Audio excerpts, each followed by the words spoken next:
Prenatal care is essential for a healthy pregnancy, and in many pregnancies, prenatal testing is an integral part of that care. An expert in maternal and fetal health will discuss prenatal testing on this week's Health Talk. So stay tuned, we're up next.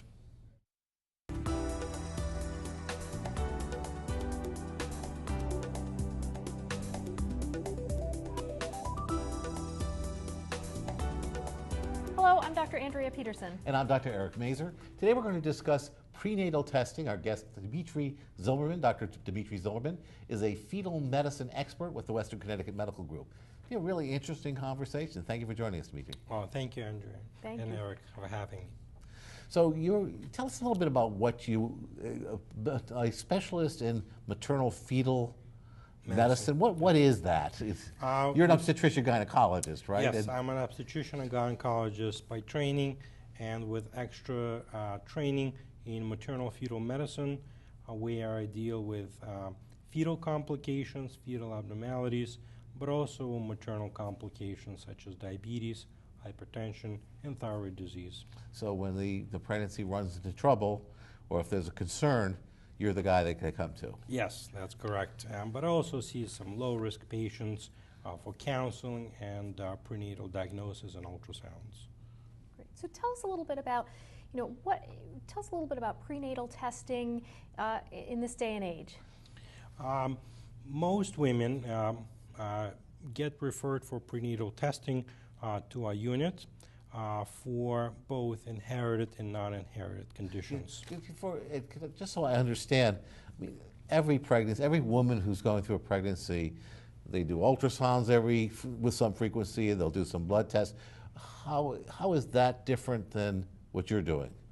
So maybe kind of separate out what's sort of standard testing and when do they get referred to you, and what different things do you specialize in? So all the patients during the pregnancy should discuss prenatal diagnosis with their OBGYN provider, being an OBGYN physician, midwife. Sometimes patients also get referred to genetic counselor. During these discussions, family history is obtained, and also the discussion occurs about the maternal risk of inherited conditions that may be based on previous obstetrical history or family history, for example, if there's family history of cystic fibrosis or so forth. But some conditions are not inherited, they just occur spontaneously. For example, most cases, Down syndrome or trisomy 21 just occurs spontaneously at the time of conception. So but isn't it true that happens more frequently in older women who are conceiving? Most babies who are born to mothers with Down syndrome actually born to mothers who are younger. That's because most babies are just born to that group of patients. But as a risk for an individual patient, Down syndrome risk is closely related to maternal age. And as the maternal age increases, the Down syndrome risk increases significantly. There's a significant increase between 35 years of age to 40, and the increased risk is of greater magnitude as each year goes by. Maybe you can tell us a little bit, kind of going back to some of those inherited conditions that you may be looking for. The way we approach patients with inherited conditions, we obtain history of the patient if anybody has previous pregnancy complicated by a condition, or there's family history. According to American College of Obstetricians and Gynecologists, we recommend testing for patients for spinal muscular atrophy, cystic fibrosis, and in some cases, Fragile X testing. We have a slide, I think, that goes along with that we'll bring up. So yeah, tell us a little bit about what are we looking at here? So here is a slide just shows us the cystic fibrosis frequency. As you could see, it's in Caucasians, it's 1 in 25. That means to be a carrier? That's a carrier. And then it's less frequent in Asians. For spinal muscular atrophy, the carrier frequency in Caucasians is 1 in 35. For Hispanic population, 1 in 117. Now, are both of those recessive genes? And for our people at home, that means that doesn't mean you've got the disease. That just means you're a carrier. That's correct. This is just carrier frequency. This is just patients who are perfectly healthy. They do not know that they have the genetic mutation that predisposes them to have this.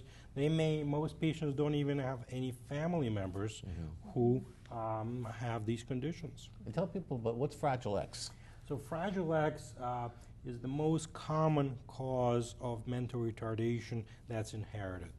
The carrier frequency for all populations is about 1 in 259, and it's a condition where a patient may not have any symptoms, but depends on triplet signal on X chromosome.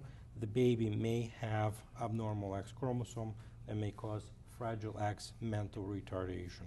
Now, if I could ask about that, just since the male only has one X, is this a sex link? Is this a male problem? Yes, male, so but this is it like can also hemophilia and diseases which are X-linked, and you see just predominantly in males. It's not statistically impossible to see but it can also have effect on the female. For example, if a female has Fragile X syndrome, she will also have neurological issues, neurocognitive problems, but also may have premature ovarian failure. So when you see a patient, well, let's see, when the normal OB doc sees a patient and does some testing, are they testing for these diseases, or are they? So most patients get offered these testing. Some patients do the testing. Some patients defer not to do the testing. There are actually other panels that are available that test for 200, 300, 400, 500 different autosomal recessive conditions, where if patients want to have more carrier testing for more wider panels, that's also available. And I guess, why do patients decide not to have the testing? Some patients decide not to have the testing because it may not change how the pregnancy is managed. So some of this testing causes unnecessary anxiety in patients. So it's all about pre-testing counseling, where the patient should be counseled, what testing is available, and depends on the history, their circumstances, and how they view the pregnancy, and what would be done with the pregnancy depends on testing. Patients decide if they're going to do the testing or not. So, go ahead, Heather. I was going to talk a little bit about Down syndrome. That many of our viewers are familiar with Down syndrome, and you had mentioned that's a non-inherited condition. Maybe you can talk a little bit about testing currently for screening for Down syndrome. So for Down syndrome, most of our testing in the last 20, 30 years has been aimed at Down syndrome because it is one of the most common genetic conditions that's not inherited. The risk is dependent on maternal age. The testing options that are available in an early pregnancy, we can do a test, what's called first trimester screen, where you look at the thickness behind the neck and based on ultrasound studies, and also obtain blood test looking at proteins in the blood, and based on those risk factors, those parameters, along with maternal age, determine what the risk of having a baby with Down syndrome. I think we have a graphic about the risk of Down syndrome as well. Hopefully we can bring that up too. Tell us a little bit about this. Yes, this graph is striking. Demonstrates on an x-axis maternal age. It goes about from 33 years of age to about 49, and the y-axis is risk of having baby with a condition per 1,000 births. So you can see that trisomy 21 is a major driving factor for any genetic abnormality because that's the most common. And that's Down, so people at home understand, that's Down syndrome, is to have 3 copies of chromosome 21. That's correct. That's Down syndrome when the baby has 3 copies of chromosome 21. And that's that top line on That's your the graph top there. line. So by the time the mother reaches 49 or 50, if I'm reading that right, there's maybe greater than a 1 in 10 chance That's correct. that they're going to have a Down syndrome baby. So that's correct. That's in the real world then of likelihood. It's not very common because not that many women have babies when they're over 45 years of age, but if it does happen, the chance of having a baby with a genetic problem, including Down syndrome, is fairly significant. You mentioned before about looking for blood proteins, Yes. and that's in mom's That's mom blood, and that's an advance certainly from several years ago to be able to do that kind of detection. About 20, 30 years ago, the testing was just based on maternal age, but now as our understanding of our technology have advanced, we've gone from ultrasound testing to testing a few blood proteins to now the current trends where we can test for fetal DNA that's in maternal blood.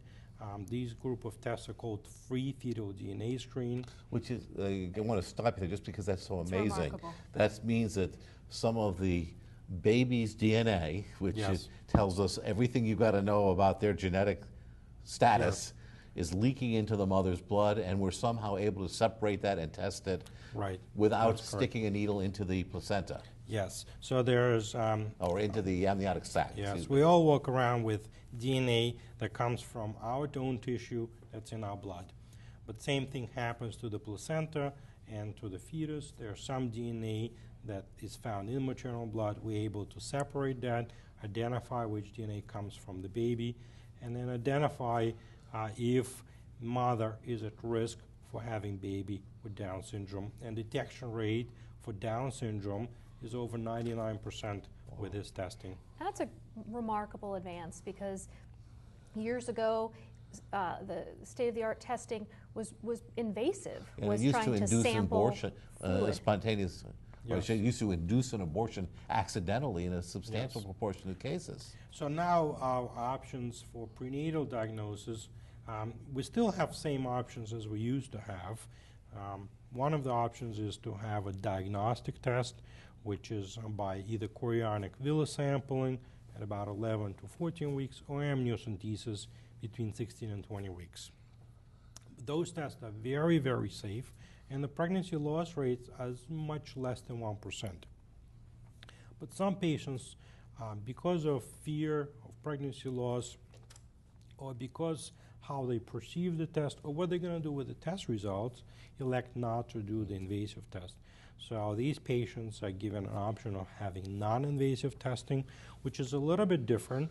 With non-invasive testing, you do not have definitive information. You just can risk stratify patients. So, but the fetal DNA in the peripheral blood isn't that definitive? It's not definitive. That's because you still have a risk of having both false positive and false negative. So we're running out of time, but we should point out we can't correct these abnormalities yet. So this is really for help a parent decide whether to maintain a pregnancy or terminate it. Is that correct? or to plan. Or to plan. Well, I take it different patients use this information differently, and that all goes into counseling before all the tests are done. How do these tests are utilized? Some patients will utilize the test to decide if they continue pregnancy or not. Some patients utilize this testing to plan in case the baby has a problem. They gather family support and gather other resources to help the baby. With a baby that may be affected with a condition, they may extra care. And this is also useful for family to understand what would be a prognosis for this child. Right. That's so helpful, and it again empowers the patient. It shows you how important it is that Right. the patient have this information. Have the Unfortunately, we're out of time. And Andrew and I want to thank our guest, Dr. Dimitry Zilberman, for this very important conversation. Absolutely. I'm glad to be here, Andrea. Thank you. Please email us with your questions and comments to healthtalk@wchn.org. We really look forward to hearing from you. Thanks for watching us on Health Talk. Stay well.